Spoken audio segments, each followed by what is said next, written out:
सवर्ण उस दिन को भूल गया क्या? आज मुख्यमंत्री बनने के लिए वो किसी तरह माफ कर दो, किसी तरह ये कर दो, हम सबको लेकर के चलेंगे, कैसे बिहार की जनता उनके ऊपर विश्वास करेगी?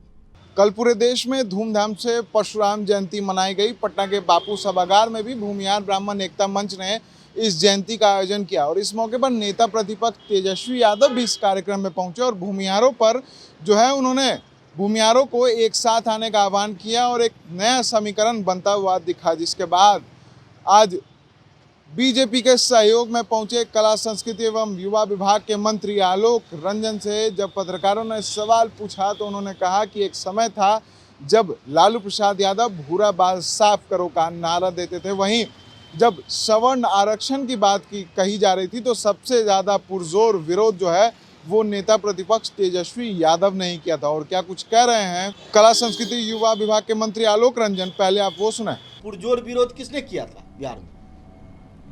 सवर्ण उस दिन को भूल गया क्या?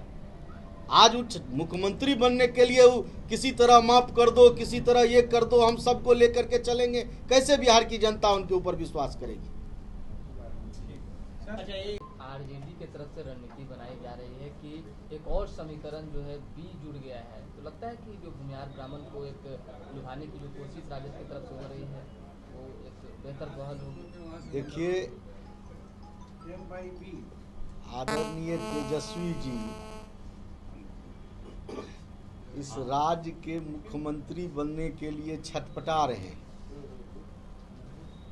उनको लग रहा है कि कैसे हम इस गद्दी पर पहुंचे, इसके लिए वह तरह तरह की हथकंडा अपनाने का काम कर रहे हैं। जो तेजस्वी जी और उनके परिवार के लोग एक समय में कहते थे कि भूरा बाल साफ करो, अब वो भूरा बाल को माफ करो वाली स्थिति में आ गए।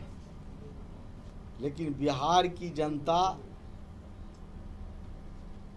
स्पष्ट जानती है, उनके 15 साल के शासन को देखी है।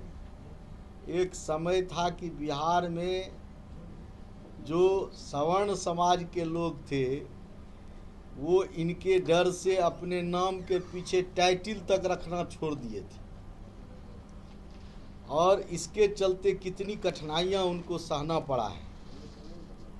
आज वो कह रहे हैं कि आप हमको माफ़ कर दीजिए, और कल जब हमारे देश के माननीय प्रधानमंत्री आदरणीय नरेंद्र मोदी जी सवर्ण के लिए 10% गरीब सवर्ण के लिए आरक्षण देने के लिए की बात कर रहे थे, तब सबसे प्रखर होकर के सवर्ण के आरक्षण का विरोध तेजस्वी जी कर रहे थे।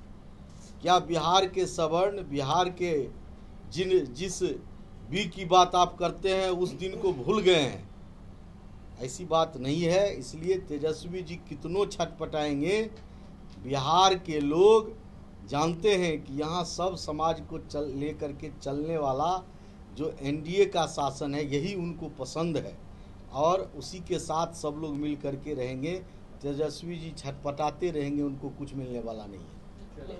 किया है, ट्वीट कर कहा है कि जातीय जनगणना 2 बार विधानमंडल से पारित हुई है और अगर नहीं होगा जातीय जनगणना तो कोई भी जनगणना बिहार में नहीं होने देंगे और आप लोगों को भाजपा वोट। देखिए, तेजस्वी जी को दिन रात जातीय ही दिखाई पड़ रहा है। हमने आपको कहा है कि तेजस्वी जी जैसे पानी में नहीं मछली छटपट करता है निकलने के लिए, तो उसी तरह छटपटा रहे हैं कि कैसे जल्दी से हमको गद्दी मिल जाए। वो कितनों भी कोई भी उनका शुरू से उनका और उनके परिवार का इस राज्य को जातीय में बांट करके और शुरू से जो जिस प्रकार से उन्होंने इस राज्य को चलाने का काम किया, इस राज्य की जनता जानती है और इस राज्य की जनता पुनः उस शासन को अब लौटने नहीं देगी, इतना निश्चित रूप से आप लोग जान लीजिए। राजद जो कह रही है कि आप लोग बार बार भूरा बाल साफ करो का बात करते हैं, ये परसेप्शन बनाया जा रहा है, ये सब बीजेपी की उपज है। नहीं, ये तो आप लोग जान दिए। भूरा बाल साफ करो का स्पष्ट नारा दिए थे लालू जी, वीडियो क्लिप मांग रहे हैं और इसलिए वो जो भी कुछ बोल रहे हैं। लेकिन आपको तो हमने कहा कि आज कुछ ही दिन पहले है, उसका भी वीडियो क्लिप उनको कहिए मांगने के लिए, जिस दिन सवर्ण के आरक्षण का उन्होंने विरोध किया था, सार्वजनिक रूप से विरोध किया था। क्या सवर्ण में गरीब सवर्ण को आरक्षण नहीं मिलना चाहिए क्या? यदि देश के माननीय प्रधानमंत्री ये देने के लिए की घोषणा किए। तो आपने सुना आलोक रंजन ने साफ तौर पे कहा है कि तेजस्वी यादव मुख्यमंत्री बनने की छटपटाहट में, और इस वजह से वो तरह तरह के हथकंडे अपना रहे हैं, प्रोपेगेंडे अपना रहे हैं। लेकिन जो जनता है वो सारी बात जानती है, वो पुरानी बातों को नहीं भूल सकती है। और नेता प्रतिपक्ष जो समीकरण बनाने की कोशिश कर रहे हैं, वो समीकरण फिलहाल नहीं बनेगा। ऐसे ही तमाम खबरों के लिए बने रहता है एसडी न्यूज़ के साथ और देखते रहता है एसडी न्यूज़।